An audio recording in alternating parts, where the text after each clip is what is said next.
Hey guys, what's up? So today I'm gonna bring you the last basic guide.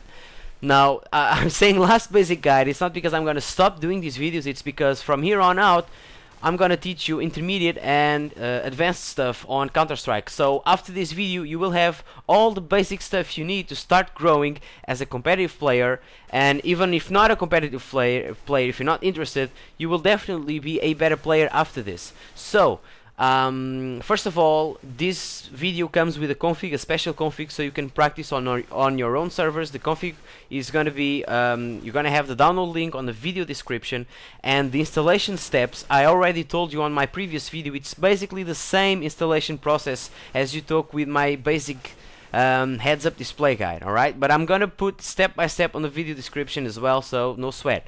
Alright, now let's get on with the video.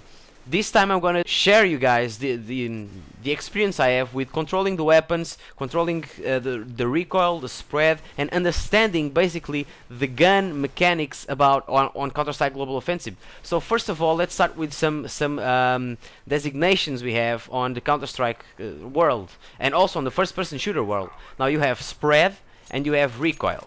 All right, spread is the pattern the bullets follow when you're firing them, like here.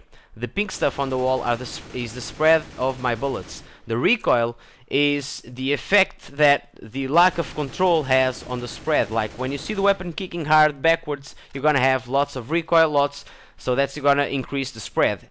But you can also counter that, just like I did here. You can control the recoil and control the spread. You can control sprays like I did previously, or you can control small bursts like I'm doing here, okay? Burst fire and tap fire. Strafe, stop, shoot. Strafe, stop, shoot.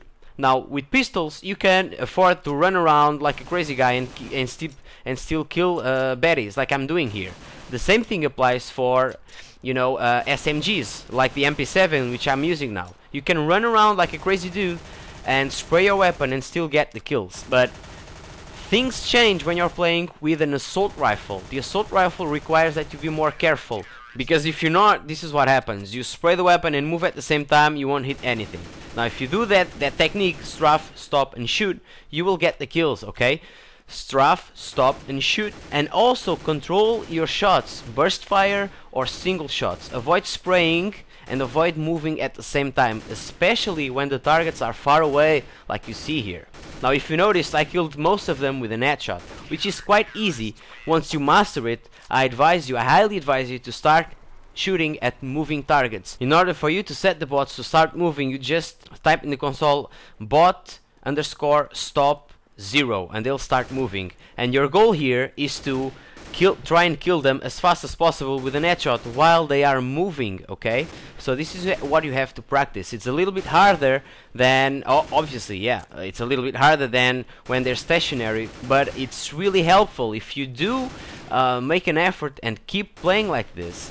Once you go online, you will notice a huge difference, because your target switching is better, your weapon control is better, and your movement prediction is better. Movement prediction is you put the crosshair where you know he's gonna show up, okay? So you predict where his head is gonna be, and you anticipate him, and you headshot him faster than he headshoots you, which is what matters on competitive play, okay? Alright, now another little huge tip. Most of you guys have the tendency to use the crosshair pointing to the ground, like you see here. But that's really a bad habit. You gotta break that bad habit, because you give headshots slower, because you have to take the crosshair from the bottom and take it all the way up closer to the enemy head, and that takes time. So perfect that. Use the crosshair more or less at the same height of the shoulders / head. So whenever someone shows, you already have the crosshair in the right place. You don't have to put all the way up and then shoot, okay? You can start shooting right away and you kill him faster. And on a competitive level, the guy who kills faster wins. That's what matters. Aim faster and kill faster, alright? Alright, now one last thing. What the hell is a hitbox? A hitbox is like an invisible box that's around a specific part of the body and dictates the amount of damage you take. Like here, for example, you have the foot, the leg, the upper leg, and the waist hitbox. You have hitboxes all over their body. That's that pink thing you see around the player model when you hit them. When you type on the console SV_show impacts 1, it will tell you which specific hitbox you're hitting.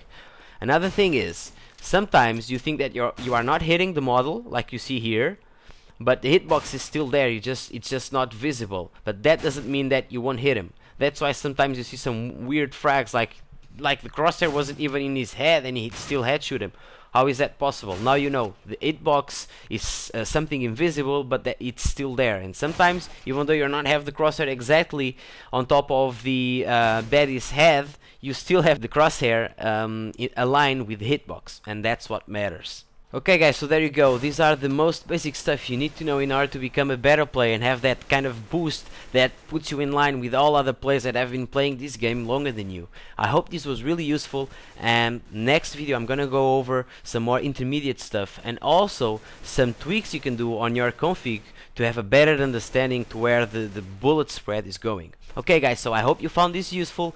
Please rate, comment and subscribe for more, and as always, thank you for watching. Cheers!